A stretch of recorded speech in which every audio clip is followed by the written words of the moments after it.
Perkenalkan, nama saya Zulfa Salsabila dari kelompok 2, kelas 5A Ilmu Politik UIN Jakarta. Pada hari ini, saya dan ketiga teman saya akan menjelaskan fenomena dari komunikasi dan sistem politik. Pertama-tama, saya akan mencoba mengenalkan dulu ketiga teman saya itu. Yang pertama adalah Davi Alfian Nizar. Yang kedua adalah Firza Muhammad Kurnia. Dan yang terakhir adalah Davin Julian Hermes. Pada kesempatan ini, kami mengambil tema atau mengambil fenomena yaitu tentang program Desak Anies. Mungkin teman-teman semua sudah banyak yang mengetahui apa itu program Desak Anies karena sempat trending selama beberapa hari di Twitter dan media sosial lainnya. Tapi saya akan mencoba menjelaskan apa itu program Desak Anies untuk yang belum mengetahuinya. Ayo disimak. Program Desak Anies ini adalah program yang dilakukan oleh salah satu kandidat pasangan nomor urut 1, Pak Anies Rashid Baswedan, dengan mengunjungi kota-kota besar di Indonesia, salah satunya adalah Bandung, Medan, Banjarmasin, Jakarta Pusat, Pontianak, Banyuwangi, dan yang terakhir adalah di Tanah Datar, Sumatera Barat. Program ini telah dilakukan dan akan berlanjut di kota-kota lainnya. Nah, itu dia apa itu program Desak Anies. Dan kelompok kami juga telah mewawancarai sebanyak 2 orang yang telah mengikuti program Desak Anies ini di Lampung dan di Jakarta. Berikut kami tampilkan cuplikan wawancaranya. Ya, baik. Perkenalkan, sebelumnya nama saya Rifki Maulana Maghribi. Saya statusnya sebagai mahasiswa aktif ilmu politik UIN Jakarta semester 3 gitu. Dan kemudian untuk domisili saya sekarang sedang berada di Kota Tangerang. Perkenalkan, nama saya Zihni Wafia. Saya mahasiswi dan memiliki UMKM. Saya berdomisili Tangerang Selatan. Menurut saya sih bagus ya untuk untuk transformasi dari cara kampanye. Kemudian juga ini cukup kreatif ya, karena mungkin sangat jarang seorang pemimpin mau untuk untuk komunikasi atau mungkin untuk berdialog secara langsung gitu ya kepada masyarakat secara luas. Dan ini juga baik gitu, kabar baik untuk para swing voters di mana yang masih ragu atau mungkin bingung gitu dalam memilih seorang pemimpin. Saya melihat program Desak Anies ini merupakan suatu jawaban untuk para kita yang masih bingung untuk untuk memilih siapa yang harus dipilih gitu. Jadi overall bagi saya acara Desak Anies ini lumayan cukup luar biasa gitu.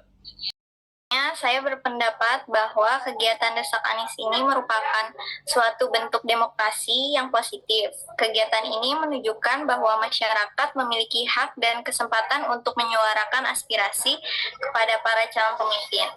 Dalam kasus ini, masyarakat mendesak Anies Baswedan untuk mewujudkan komitmennya jika terpilih menjadi presiden. Kegiatan ini juga dapat menjadi sarana edukasi politik bagi masyarakat. Masyarakat dapat belajar tentang berbagai isu-isu penting yang perlu diperjuangkan oleh pemerintah. Selain itu, masyarakat juga dapat belajar tentang hak dan kewajibannya sebagai warga negara. Menurut pendapat saya, ini antara cocok atau tidak cocoknya, saya menilai bahwa saya sangat cocok dengan kegiatan ini. Karena kegiatan ini, saya menyadari bahwa kegiatan ini adalah kegiatan yang positif, menjunjung tinggi nilai Bhinneka Tunggal Ika, yang dimana partisipasi masyarakat dalam berpolitik jadi sangat tinggi dan itu dibutuhkan bagi negara kita. Masyarakat juga merasa memiliki kedekatan dan keterbukaan dalam berdialog dengan calon pemimpin negara. Dan saya sangat mendukung dan setuju untuk calon paslon 1 melakukan kegiatan ini. Semoga kampanye yang positif ini bisa dilakukan oleh paslon-paslon lain. Saya pikir sangat cocok lah ya, karena tapi sangat-sangat cocok gitu, karena bagi saya ini suatu hal yang itu tadi bersifat transformatif gitu, kemudian juga bersifat inovatif di mana tim Anies Baswedan ini gitu ingin mendialogkan secara langsung, kemudian juga ingin menginovasikan secara langsung kepada kita nih para swing voter. Soalnya izin nge-spill juga abang-abang pewawancara di Desak Anies ini kita memiliki prasyarat gitu. Nah, tadi saya sempat spill kalau misalkan kita tuh harus mengisi Google Form terlebih dahulu gitu. Dimana ini mengutamakan atau mungkin mengoptimalkan para calon-calon pemilih yang terutama para swing voters ini gitu, para kaum muda ini untuk dapat mengetahui lebih lanjut, kemudian juga untuk untuk mengetahui secara langsung gitu. Jadi target tim Anies Baswedan atau tim Desak Anies ini gitu, ini mungkin sangat kreatif dan sangat inovatif gitu, karena dia tahu pasar atau market yang ditargetin, kemudian juga sangat sistematis gitu dari segi perencanaan dan pemrogramannya ya. Kemudian juga ini sesuatu hal yang baru tentu gitu, karena sebelumnya kita nggak pernah melihat secara langsung dialog. Mungkin kalau misalkan untuk kampanye secara satu arah aja itu sering gitu kita lihat, entah itu ada isinya dangdutan atau mungkin isinya kampanye dalam pembagian sembako atau mungkin hal-hal lain gitu. Itu mungkin hal yang biasa, tapi bagi saya ini merupakan suatu yang transformatif, inovatif, dan kreatif untuk suatu gaya kampanye yang baru seperti itu. Lalu, apa sih hubungannya dengan komunikasi dan sistem politik? Saya akan mencoba menjelaskan, tetapi terlebih dahulu kita akan mendengarkan apa itu sistem politik. Sistem politik menurut Dahl yang dikutip oleh Mirza Sahreza ialah sebagai pola tetap hubungan manusia yang terkait berbagai kepentingan tentang kekuasaan, pengaruh, pengendalian, aturan, dan wewenang. Nah, dari ungkapan ini perlu dipahami tentang pola tetap, yaitu suatu pola yang telah baku dan telah menjadi standar atau ukuran dalam kehidupan negara. Pola tetap mengandung makna pula sebagai pola yang mendasar pada sistem nilai tertentu yang berlaku pada sistem tertentu pula. Demikian halnya dengan komunikasi politik. Apabila sebagai suatu sistem, maka komunikasi tersebut berada pada sistem tertentu. Secara empiris, sistem komunikasi terpilih ke dalam 4 sistem besar, yaitu 1. Komunikasi politik yang diaktualisasikan dalam sistem totaliter. 2. Komunikasi politik yang diaktualisasikan dalam sistem liberal. 3. Komunikasi politik yang diaktualisasikan pada negara penganut sistem tanggung jawab sosial. Dan yang terakhir, komunikasi politik yang diaktualisasikan dalam sistem komunis.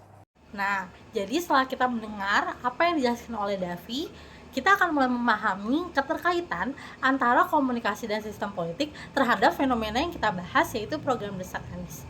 Kita dapat katakan bahwa program Desak Anies ini merupakan suatu input di dalam sistem politik, terutama di sistem politik berbentuk demokrasi atau negara-negara demokrasi. Karena sistem politik yang non-demokrasi itu akan menghasilkan komunikasi politik yang sangat sulit dilakukan. Karena di negara non-demokrasi, komunikasi politik tidak akan sebebas di negara demokrasi. Media-media juga pasti akan ditekan, tidak seperti di negara demokrasi. Pada saat zaman dahulu, sekitar 507 sampai 508 sebelum Masehi, di kota Athena, demokrasi secara langsung itu dilakukan. Itu demokrasi pertama kali dilakukan dengan bertemu secara langsung di lapangan, berdialog antara pemerintah dengan masyarakat. Tetapi pada masa sekarang hal ini sangat sulit dilakukan karena kecilnya anggaran dan semakin besarnya wilayah negara, sehingga sangat sulit untuk berkumpul di satu tempat. Apa yang dilakukan dengan Pak Anies ini bisa kita katakan sebagai contoh dari demokrasi secara langsung. Kesimpulannya adalah program Desak Anies ini merupakan bentuk komunikasi politik yang terjadi di dalam sistem politik Indonesia dengan sistem politik yang bercorak demokrasi. Sekian dari kelompok kami. Apabila ada salah-salah kata dan sebagainya, kami mohon maaf dan terima kasih. Selamat tinggal.